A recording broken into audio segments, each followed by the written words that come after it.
Hey, hello, my friends. My name is Azriel Lawless, and I am an author on the new serial reading platform from Amazon called Kindle Vella.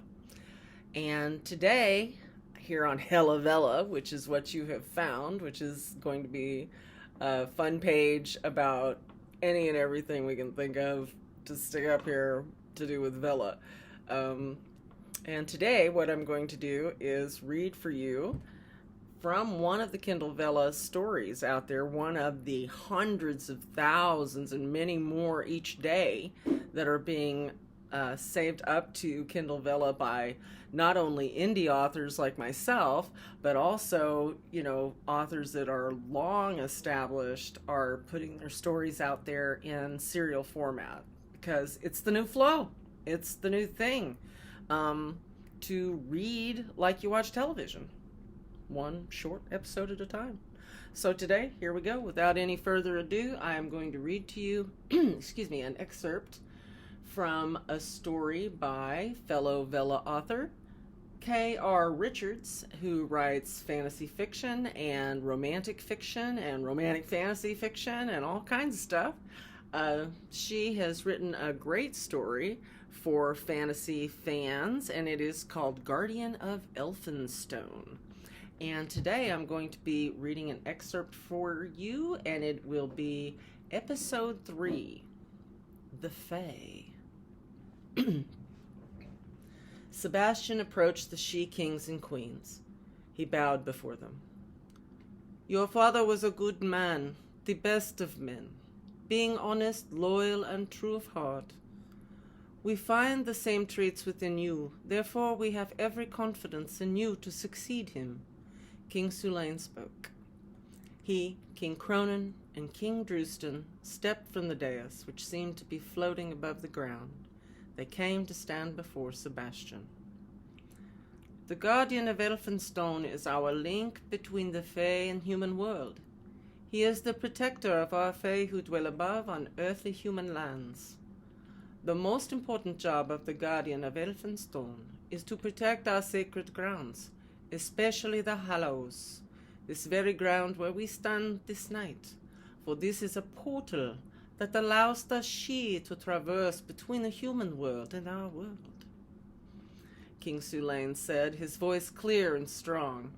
To you, Sebastian Blackstone, earthly earl and Fae guardian, I give you this crystal scepter, a symbol of the earth joined with the world of Elfame. An extremely long cylindrical crystal wand appeared in the king's hand. He passed it to Sebastian.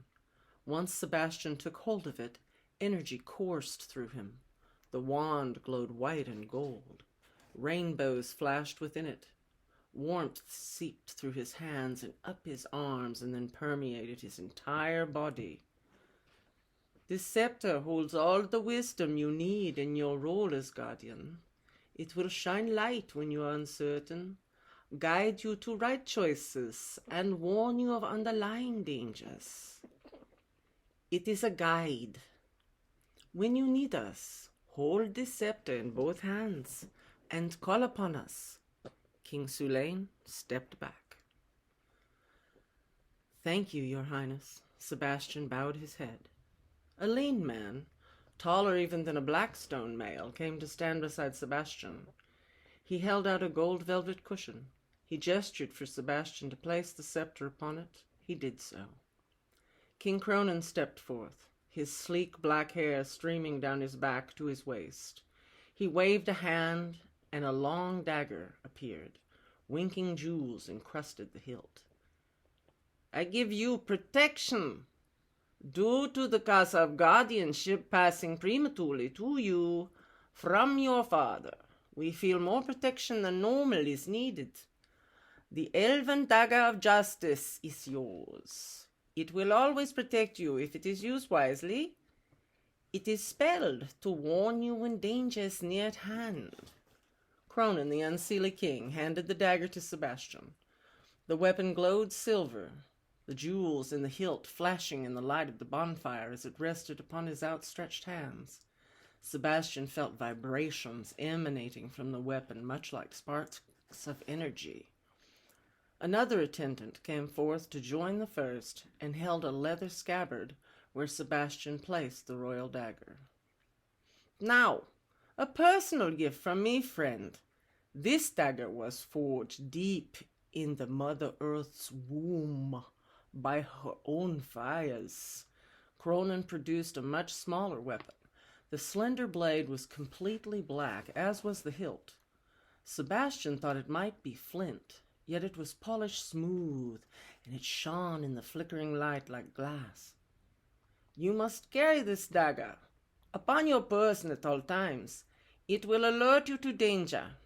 It knows the difference between friend and foe. There is no danger in harming a human or being who just surprises you, for it will not harm one with innocence in their heart." "Thank you, King Cronin, friend."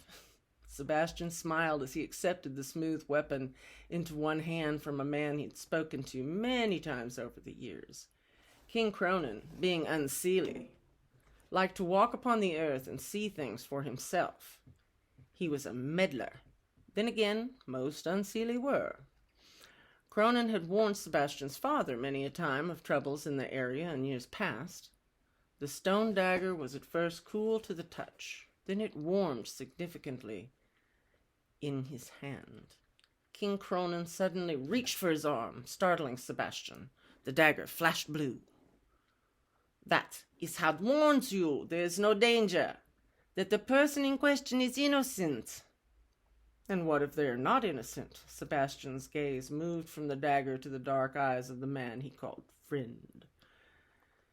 "It fires blood red to indicate you must kill or be killed." Cronin gave him a grin and waggled his eyebrows. "I have no idea how to kill someone, or even if I could," Sebastian confessed in a solemn whisper. Cronin clapped his shoulder. "As I thought. I shall train you.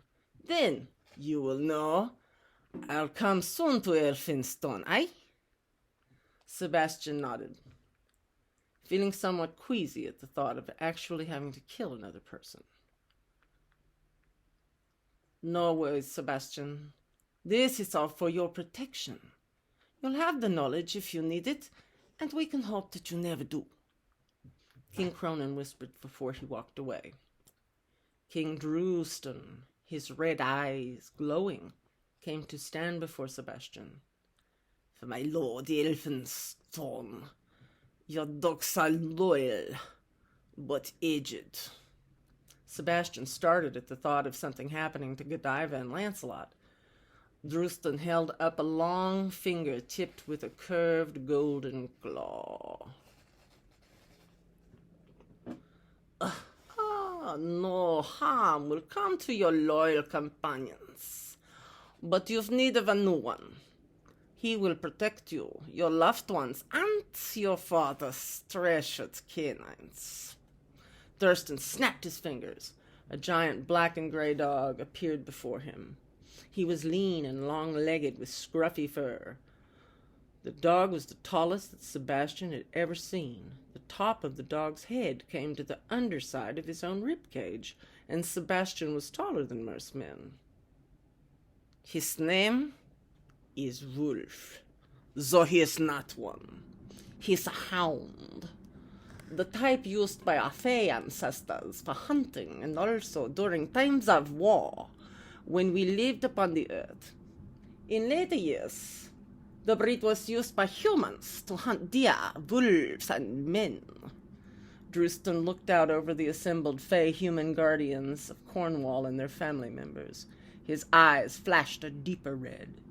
He turned back to Sebastian, his voice lowered to a whisper. "For it was human, or human Fey, who murdered your father." A low growl emanated from his throat. "We'll not have them taking you. Our existence as we know it depends upon having a true-hearted guardian of this portal. The guardian should always be a Blackstone from Elphinstone." Thanks for listening. Hope you enjoyed it.